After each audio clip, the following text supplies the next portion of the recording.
What's happening, ladies and gentlemen? Welcome to MCK Studio Software tutorial section. ഇന്ന് ഞാൻ നിങ്ങൾക്ക് മുന്നിൽ പരിചയപ്പെടുത്തി തരാൻ പോകുന്നത് SketchUp സോഫ്റ്റ്വെയറിനെ പറ്റിയാണ്. SketchUp software, interior designers, architects, engineers, landscape architects, game and film makers ഇവർക്കൊക്കെ വേണ്ടി ഗൂഗിൾ ഡെവലപ്പ് ചെയ്തെടുത്ത ഒരു 3D മോഡലിംഗ് പ്രോഗ്രാമിംഗ് ആണ് SketchUp software. Mapping surviving and navigation equipments കമ്പനിയുടെ ഓണർഷിപ്പിലുള്ള ട്രിമ്പിൾ ഐഎൻസിയുടെ ഓണർഷിപ്പിലാണ് ഈ സോഫ്റ്റ്വെയർ നിലനിൽക്കുന്നത്. ഇത് വിൻഡോസ് 7 ശേഷവും അതുപോലെ OS X 10.9 ശേഷവുമുള്ള എല്ലാ അപ്ഡേറ്റ്സിലും അവൈലബിൾ ആയിട്ടുണ്ട്. ഇതിന് പ്രത്യേകത എന്തെന്ന് വെച്ചാൽ ഈ സോഫ്റ്റ്വെയറിലേക്കുള്ള എല്ലാ മോഡലിങ്ങും കാര്യങ്ങളും അതേപോലെ തന്നെ മെഷസും കാര്യങ്ങളും പ്ലഗിൻസും കാര്യങ്ങളൊക്കെ ഈ സോഫ്റ്റ്വെയർ തന്നെ നൽകുന്നുണ്ട്. വളരെ സിമ്പിളായിട്ട് യൂസ് ചെയ്യാൻ പറ്റുന്നത് പോലെ തന്നെ വളരെ ഹെൽപ്ഫുള്ളായിട്ട് യൂസ് ചെയ്യാൻ പറ്റുന്ന സോഫ്റ്റ്വെയർ കൂടിയാണ് SketchUp സോഫ്റ്റ്വെയർ. ഇനി നമുക്ക് SketchUpന്റെ സ്ക്രീനിൽ എന്തൊക്കെയാണുള്ളതെന്ന് പരിചയപ്പെടാം. ഇതുപോലെയാണ് നമ്മുടെ ഒരു SketchUp ഫയൽ ഓപ്പൺ ചെയ്യുമ്പോൾ നമുക്ക് ലഭിക്കുന്ന സ്ക്രീൻ. ഇതിൽ ഏറ്റവും ടോപ്പിലായി വരുന്ന ഈ ഒരു ഏരിയയാണ് ടൈറ്റിൽ ബാർ ഏരിയ എന്ന് പറയുന്നത്. നമ്മൾ ഫയൽ സേവ് ചെയ്യുന്ന ഫയൽ നെയിമും അതേപോലെ തന്നെ നമ്മൾ ഓൾറെഡി ഉള്ള ഫയൽ നെയിമും അതേപോലെ സോഫ്റ്റ്വെയറിൻ്റെ ഏത് വെർഷനാണ് എന്നുള്ള ഡീറ്റെയിലും കാര്യങ്ങളൊക്കെയാണ് ഈ ഒരു ടൈറ്റിൽ ബാർ ഏരിയയിൽ വരുന്നത്. അതേപോലെ സെക്കൻഡ് സ്റ്റേജിൽ വരുന്ന ഏരിയയാണ് menu bar area. Menu bar ഏരിയയിൽ ഈ സോഫ്റ്റ്വെയറിന് ആവശ്യമായ എല്ലാ മെനൂസും കാര്യങ്ങളും ഈ ഏരിയയിലാണ് അറേഞ്ച് ചെയ്തിട്ടുള്ളത്.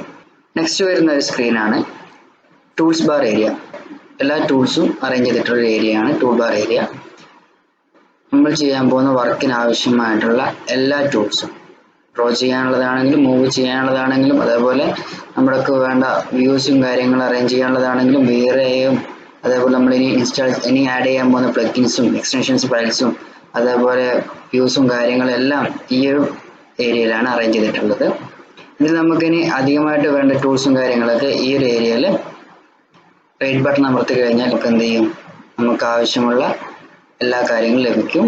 ഇപ്പോൾ ക്യാമറ ടൂൾ കിട്ടി നമ്മൾ എന്ത് ചെയ്യും കൊണ്ട് അറേഞ്ച് ചെയ്യും. ഈ ഒരു ഏരിയയിലാണ് ടൂൾ ബാർ ഏരിയ ഉള്ളത്. പിന്നെയുള്ള ഏരിയയാണ് സ്ക്രീൻ. ഈ സ്ക്രീൻ എന്ന് പറയുന്നത് ഇതാണ് നമ്മൾ വർക്ക് ചെയ്യുന്ന സ്ക്രീൻ. ഈ സ്ക്രീനിൽ 3 പാത്താണുള്ളത്. ഈ ബ്ലൂ ലൈൻ വെർട്ടിക്കലായിട്ട് നമ്മൾ ലൈൻ വരക്കുമ്പോൾ അത് ബ്ലൂ ആക്സിസിലേക്ക് കാണിക്കും. അതേപോലെ തന്നെ ഹൊറിസോണ്ടലായിട്ട് ലൈൻ വരക്കുമ്പോൾ അത് റെഡിലും അതേപോലെ ഡെപ്ത് ഓഫ് ഗ്രീൻ എന്നുള്ള രീതിയിലേക്ക് ഒരു ലൈൻ വരക്കുമ്പോൾ അത് നമുക്ക് ഗ്രീൻ ലൈനിലും കാണിക്കും.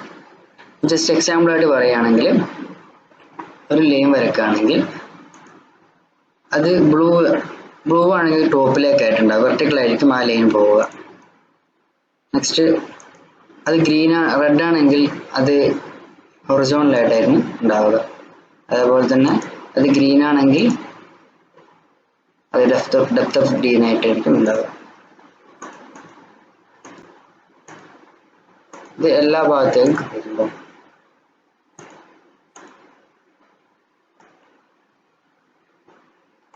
ഈ ഏരിയയിലാണ് സ്ക്രീൻ ഉള്ളത്. ദെൻ വരുന്നത് ഏരിയയാണ് സ്റ്റാറ്റസ് ബാർ ഏരിയ.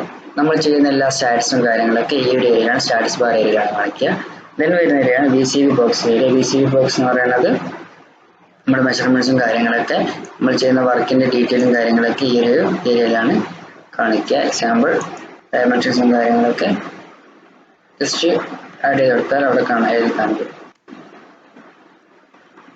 ദെൻ വരുന്ന നെക്സ്റ്റ് ലാസ്റ്റ് ആൻഡ് ഫൈനൽ ഏരിയയാണ് ആർട്ട് ബോണ്ട് ഏരിയ എന്ന് പറയുന്നത്. ഈ ആർട്ട് ബോണ്ട് ഏരിയയിൽ ആണ് നമുക്ക് ആവശ്യമായിട്ടുള്ള മെറ്റീരിയൽസും അതേപോലെ തന്നെ ഒബ്ജക്റ്റിന്റെ ഡീറ്റെയിലും കാര്യങ്ങളും അതേപോലെ വ്യൂ, ഷാഡോസ്, കോമ്പോണൻസ്, സ്റ്റൈൽസ്, അതേപോലെ ലേയേഴ്സ്, സീൻസും ഇൻസ്ട്രക്ഷൻസ്, സോഫ്റ്റ്വെയർസ് ഇതൊക്കെ ഈ ഒരു ഏരിയയിലാണ് ഉണ്ടാവുക. അപ്പോൾ ഇതൊക്കെ എന്താണെന്നുള്ളത് അടുത്ത വീഡിയോയിൽ നമുക്ക് പരിചയപ്പെടാം. അപ്പോൾ ഇതാണ് സ്ക്രീൻ എന്നുള്ളത്.